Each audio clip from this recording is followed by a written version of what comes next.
Can you believe that for almost 4,000 years, this was the tallest structure on the entire planet? Built about 4,500 years ago, the Great Pyramid of Giza is an engineering marvel that, honestly, still baffles us today. So how on earth was it built? To even begin to understand the sheer scale of this project, just think about this.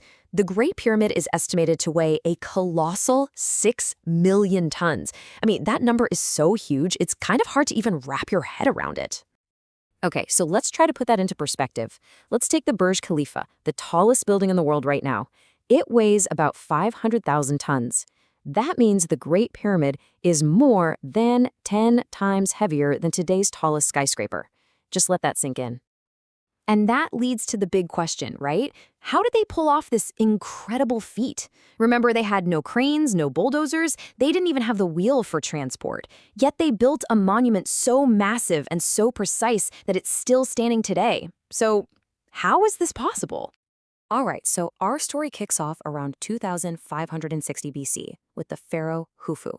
He's the one who commissioned the Great Pyramid. His is the largest and most famous of the three main pyramids you see there on the Giza Plateau, right on the west bank of the Nile. What's really fascinating is that this was basically a family affair, a multi-generational project. After Khufu built his Great Pyramid, his son Khafre built the second largest one right next to it. And then Khafre's son Menkaure, he completed the set with the third and smallest pyramid. A true dynasty of pyramid builders. But hold on. Before we dive into the how, we've really got to understand the why. What was the whole point of building these gigantic structures in the first place? Well, the answer really lies in how the ancient Egyptians saw the world. You see, the ancient Egyptians had this incredibly deep belief in the afterlife. They thought that after you died, your soul would travel to an underworld where the gods would judge you. And if you lived a good life, you could become immortal. The pyramids were basically these spectacular tombs built to get the pharaohs ready for that all-important journey. Oh yeah, and they did not travel light. Pharaohs were buried with literally everything they might need in the next world. Huge amounts of food, priceless treasures, jewelry, furniture, the whole shebang. The thinking was pretty simple. The bigger and better your tomb was, and the more stuff you had, the better your afterlife was going to be. Now, here's where things get interesting. The Great Pyramid was found with an empty sarcophagus, most likely looted thousands of years ago, and that one fact has just fueled all sorts of speculation. This has led to some pretty wild theories. So let's try to separate the facts from the fiction here. Probably the biggest myth, the one you've definitely seen in the movies, is that the pyramids were built by slaves. This idea actually comes from the ancient Greek historian Herodotus, but modern archaeology tells a completely different story. The builders were actually respected, highly skilled workers who were well-fed and totally committed to this national project. We're talking about a workforce of somewhere between 20,000 and 30,000 people. They lived in cities built just for them, and the archaeology shows they got daily rations of meat, bread, and beer. They were actually eating better than the average Egyptian at the time. This wasn't slavery, this was a united national project, and it was driven by loyalty. And then you get to the really, really out there theories. One popular fringe idea claims the Great Pyramid was some kind of ancient power plant. People who believe this often point to this piece of temple art, saying it shows a giant light bulb. The reality? Well, archaeologists have confirmed this carving is just telling a story from Egyptian creation mythology. And believe me, the wild ideas don't stop there. Back in 1998, American politician Ben Carson even claimed they were built to store grain. It just goes to show you that when there are gaps in our knowledge, all kinds of theories that have no real basis in history or archaeology can start to take hold. But you know what? All these theories kind of miss the point.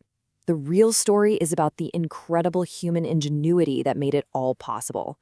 So let's get back to reality and break down the amazing engineering behind how they were actually built. Okay, so the sheer amount of materials they used is just staggering. The vast majority of it, over 90%, was limestone that they quarried right nearby. That was all held together by 500,000 tons of mortar. But the truly mind-blowing part is the 8,000 tons of granite, which had to be transported from quarries over 800 kilometers away. Insane. So how in the world did they cut these massive blocks with just simple copper tools? Turns out they used a really ingenious method. They would find natural cracks in the rock, hammer in some wooden wedges, and then pour water all over them.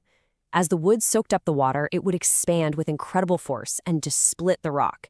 Simple, but absolutely brilliant. Okay, so cutting them is one thing, but moving these giant blocks without wheels, that was another huge puzzle. And the solution, it turns out, was hiding in plain sight in ancient artwork. This tomb painting shows a worker pouring water right in front of a sledge. And that's not some kind of ritual, it's physics. Scientists have shown that if you add just the right amount of water to sand, you can cut the force needed to pull something heavy in half. Another simple, brilliant solution.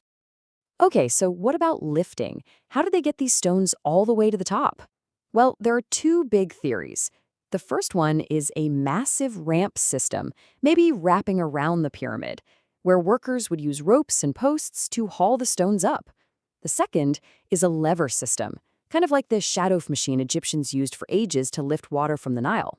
It's actually pretty likely they used some combination of both. But, this whole thing wasn't just about brute force. The precision of the pyramid is just as breathtaking, if not more. The ancient Egyptians had an incredible grasp of astronomy, and that was totally key to the pyramid's design. Get this. The Great Pyramid is aligned to the cardinal directions, north, south, east, and west, with an error of just 1/15 of a degree. That is just ridiculously precise for a civilization that didn't have a compass, no GPS, nothing like that. So how'd they do it? The leading scientific theory is that they used the autumn equinox. On that one day, if you put a rod in the ground, the shadow it casts tracks a perfect east-west line. It's an elegant solution, and it matches that tiny error. Now, there is a more fringe idea, the Orion correlation theory, which suggests the pyramids line up with the stars in Orion's belt, but astronomers have shown this alignment just isn't exact, especially when you think about how the stars have actually moved over 4,500 years. Okay, so we've pieced together a huge part of the puzzle, right? We know the why, the who, and a lot of the how. But even with everything we know, some really big mysteries are still out there. Here are the big ones that still keep people up at night. First up, the speed. To finish this thing in 20 years, they would have had to place a new stone block every 3 minutes, 24/7. How? Second, the mortar. The stuff they used is stronger than the stone itself, and its chemical makeup is so complex that even with our modern science, we haven't been able to perfectly replicate it. And finally, we still don't know the exact design of the ramps and levers they used. And that, of course, leaves us with the big final question. Will we ever unlock all of the pyramid secrets? Maybe not. But these remaining mysteries, they aren't evidence of aliens or some lost ancient technology.